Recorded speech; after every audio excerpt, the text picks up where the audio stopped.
The course Semantic Web was created with the support of the Vladimir Putin Foundation. It is delivered by Associate Professor Viktor. Topic: Architecture of the Semantic Web. Section: Standards of the Semantic Web.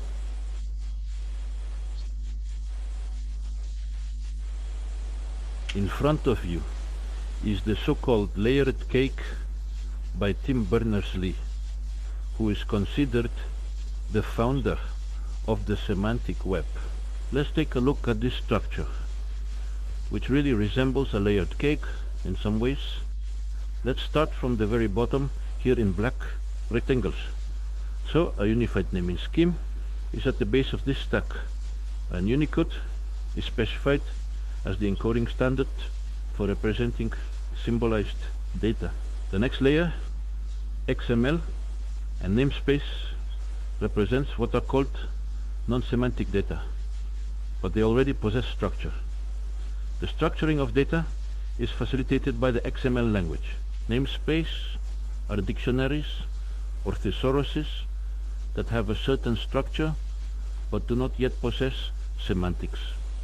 The data becomes semantized when triplets appear.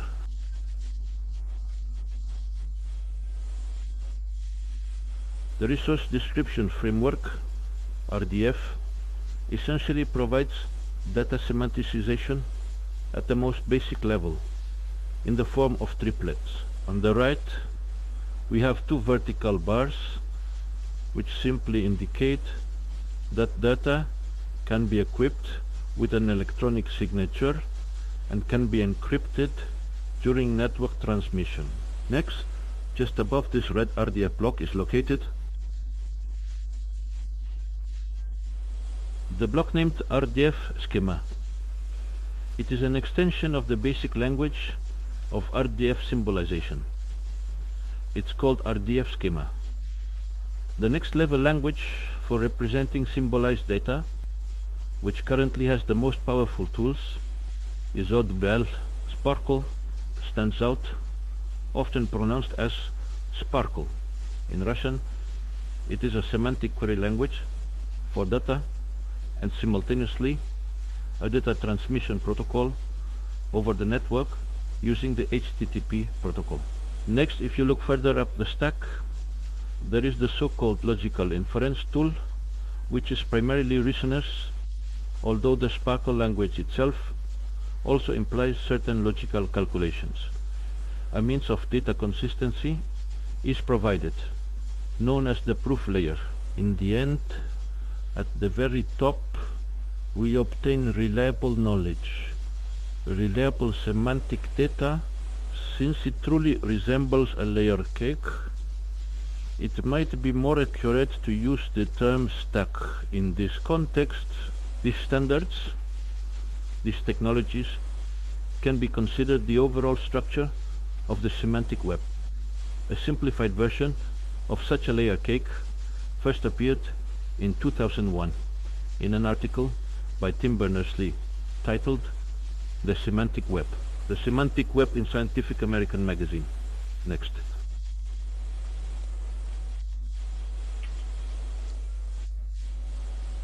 Let's talk about the standards and languages that form the foundation of the semantic web.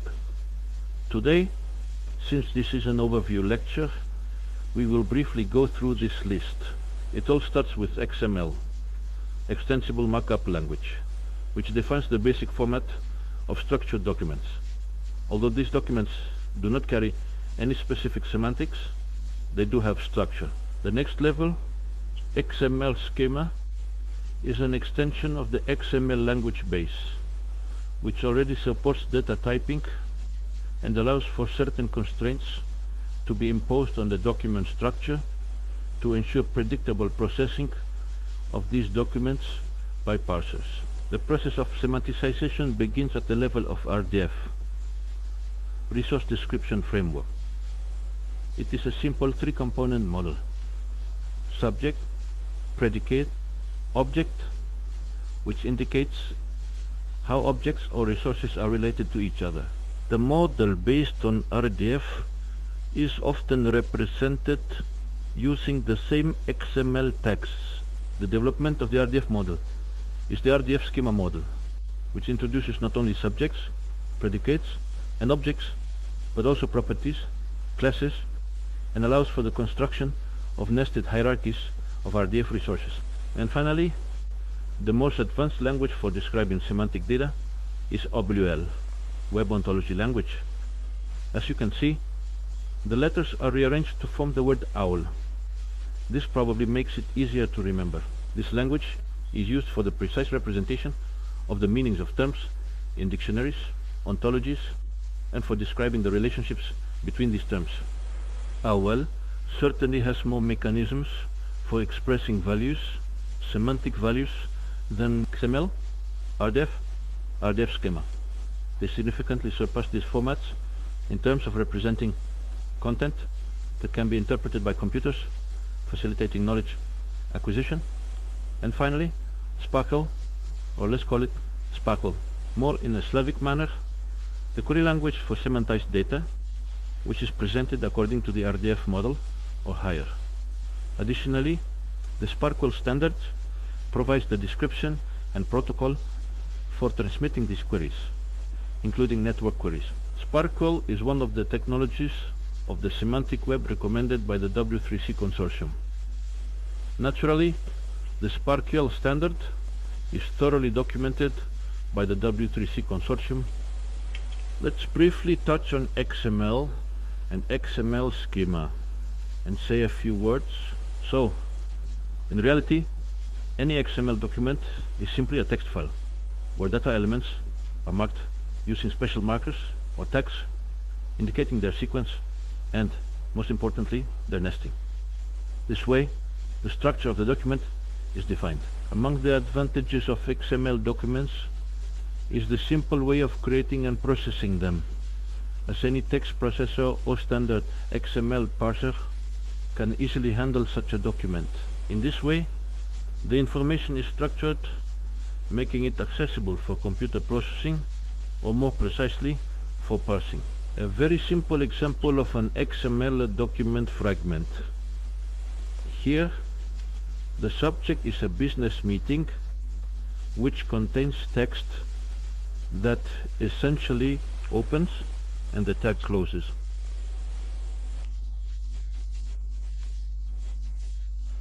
Opens.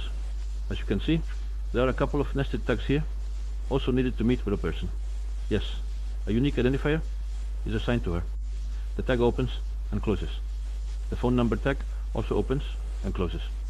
A typical entry in XML language. These are not semantized data, but they already possess some structure. In other words, it could be something like an electronic notebook, the RDF language, and its development, RDF schema. This is a universal language for representing knowledge on the global network. A simple relational model is used. Subject predicates object. It allows network applications to exchange semantized data. Differences. While XML simply describes the structure of a document, RDF deals with knowledge as such, representing it in a very general form, albeit in a highly simplified manner. An example on this topic. The format, as you can see, is XML with the same tags. Here is a reference to an external vocabulary, where, in particular, RDF with an index is described.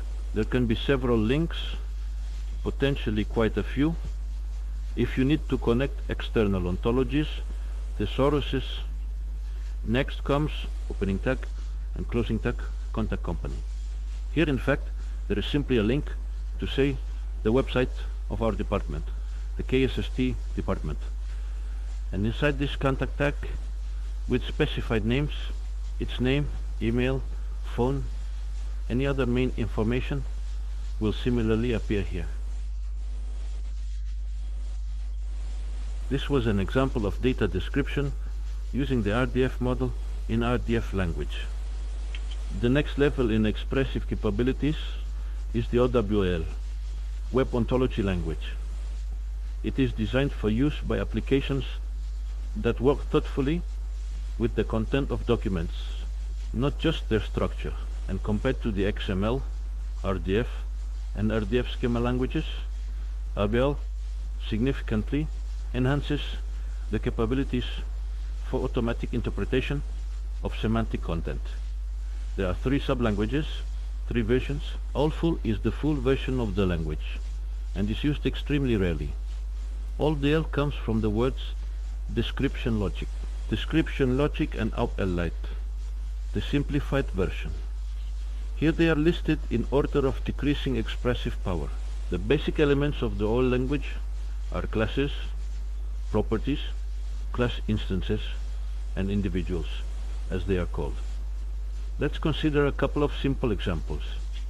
Here is an example of a simple axiom in the All language, which postulates the existence of a certain class named human. This fact can be recorded in the OWL language as follows. Here is the tag. There exists a certain class with ID human. That's basically it. A slightly more detailed example is another axiom in the OBL language, which indicates that an element saving account is some sort of a savings account.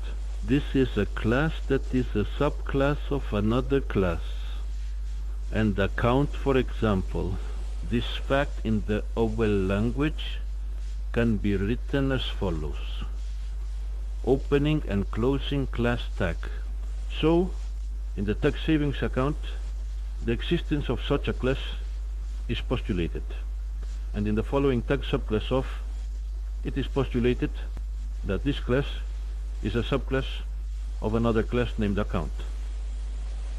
For human perception, this syntax might not be very convenient, but I should immediately mention that writing such tags and texts manually is almost never necessary, as there are visual ontology editors available.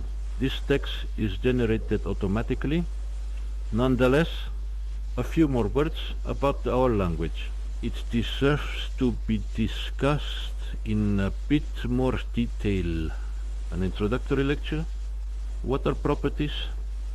OWL distinguishes 2 classes of properties, namely object properties and data properties. The first connect instances of classes to each other. The second, data properties, connect class instances with data values. Both of these classes of properties are subclasses of the more general class RDF property.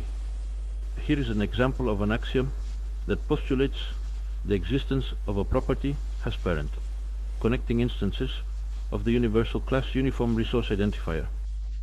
This is the universal class, the set of all sets, the equivalent of all sets. And this fact can be represented in the OWL language as follows. Object property, id has parent, meaning everything has this property. This is because it refers to the class of links in case no specific class is explicitly indicated. A bit more detail about class instances, which are also referred to as individuals. They are defined using individual axioms, or they are also called other facts. Their facts come in 2 types. The first type consists of facts regarding the membership of individuals in classes, and facts about the properties of individuals. The second type involves facts of identity or distinction of individuals. Let's consider a small example on this topic. The example will describe 2 facts. In this example, the facts are as follows. An individual of the ballet class, named the Nutcracker, is associated with the property as composer, with another individual named Tchaikovsky. These 2 facts in the OWL language would be written as follows. Ballet named the Nutcracker, as composer named Tchaikovsky. Thus the ballet is concluded.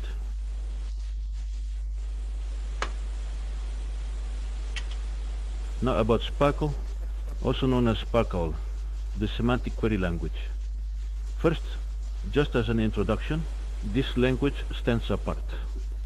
The thing is, languages for representation and description of ontologies wouldn't be so useful and in demand if there were no technologies for the automatic processing of ontologies, populating them with content, and executing queries on ontologies. The most widely used query language for RDF repositories and ontologies is Sparkle. It is recommended by the W3C consortium. The language itself has an SQL-like syntax, meaning it is similar to the syntax of query languages for traditional databases. In general, the overall structure of a Sparkle query can be outlined as follows, illustrating its main components. First, there is the declaration of so-called prefixes if we wish to connect external ontologies, vocabularies, or thesauruses. Here's an example of connecting an external resource, the keyword prefix and the network address. Next is the keyword from, followed by a group that is conventionally called the dataset definition. This is where the data we intend to use are specified. Select is a condition for the search results. Some logical structures may appear here. After that, the keyword where in curly braces, the sample or pattern of the query will be described, according to which the data will be extracted. Afterwards, query modifiers may be used to sort the retrieved data. There are many modifiers and various types of them.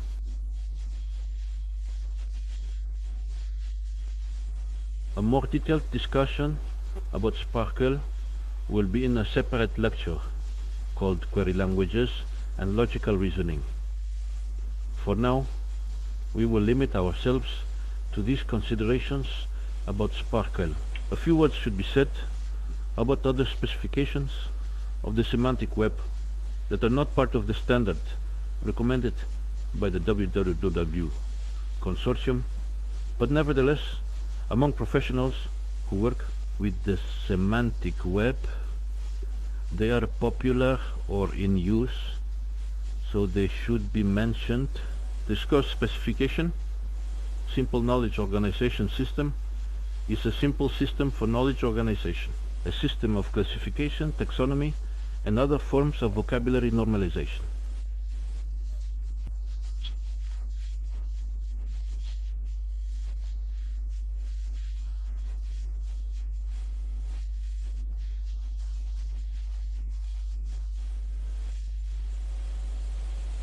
The data described using this specification poses notation 3, we'll call it N3. It is a concise, non-standard way of writing the RDF model, not in XML format. It was developed with the goal of to be more human readable, semantically enriched. N3 is more compact and generally considered easier to read than the bulky XML records of semantically enriched knowledge in the RDF model, for example.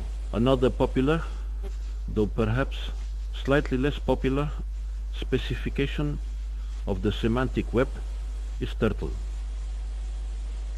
The test RDF triple language is a concise RDF triples language. It was initially conceived as a format for the serialization of RDF graphs. It is a subset of the N3 format and is also popular among semantic web developers due to its syntax, which is more user-friendly compared to the standard RDF syntax in stable XML. And finally, N3 striplets, also a text format, non-standard for storing and transferring RDF graphs, are in turn a subset of the Turtle format, which is simpler for parsers to handle such data. Here are the non-standard specifications that are commonly used among professionals but are not part of the official standard as of today. Thank you for your attention.